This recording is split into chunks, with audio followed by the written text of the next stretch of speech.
I want to welcome you to the final video for capitalizing interest. On this one, we're going to do multiple years. And we're going to go back to our very first example that we had with a couple changes. The project completed is going to be May 31st, 2016, so it's going to take a little bit more than a year to complete. And then we also added a couple more payments here for January 31st and April 30th. So we go through the same process we did before. You find out how much interest you actually have. So remember, this was for the specific project. So that's the 8%. And then we'll take the 2 million times the 10%.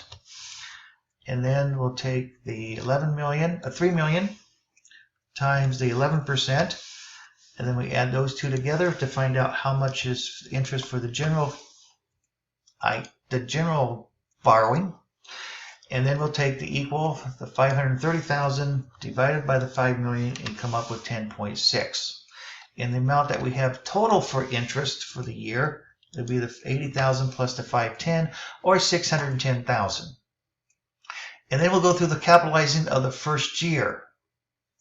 So we have the first year is 500,000. Again, it was for 12/12ths of the year, because we're doing 2015.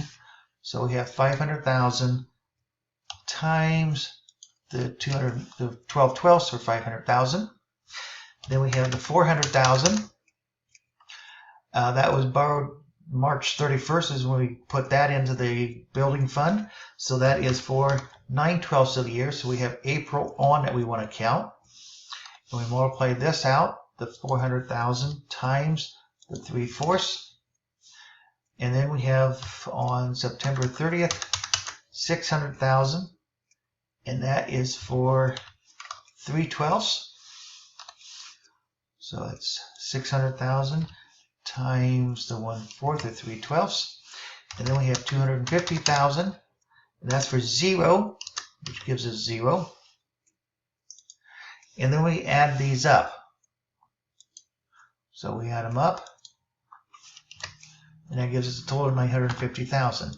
Now, because it's less than $1 million, we take the 950,000 times the 8%, which will equal.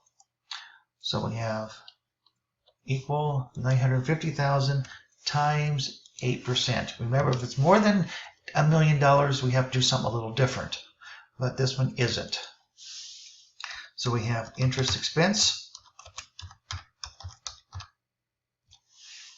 And interest expense is equal to the total amount of interest that we had available minus the amount that we're capitalizing. Remember, capitalization of interest means you're putting it into the asset that you are self-constructing, which in this case is the building. So that's 76,000. And then cash is the total of those two, which is 534, plus the 76, or 610. Now remember, this 610 should equal this 610 that's up there. That's the amount of interest total that we had for the year. But we cannot capitalize, we cannot record all of it as interest because it's self-constructed asset. We put some of it into the building account. Now we come down here and we put our dates in. Okay, so we have January, March, September, and December. And then we have another one for December. And the first one is the 500,000. And the next one is the 400,000. And then 600,000. And then the 250. And the last one is this 76,000 that we just calculated for the capitalized interest. So we have to find out what our balance is at the end of the year. So it's a 500,000 plus the 400,000, and then we just continue adding those down until we get to the 1,826,000. The reason why we want that is because on January 1st, that's the amount we want to start with, is the 1,826,000. Now, up above it was for the full year, but remember we completed this on May 31st. So we started from January to May 31st is 5/12ths of the year. So that's what we will multiply out. The 1 million times the 5/12.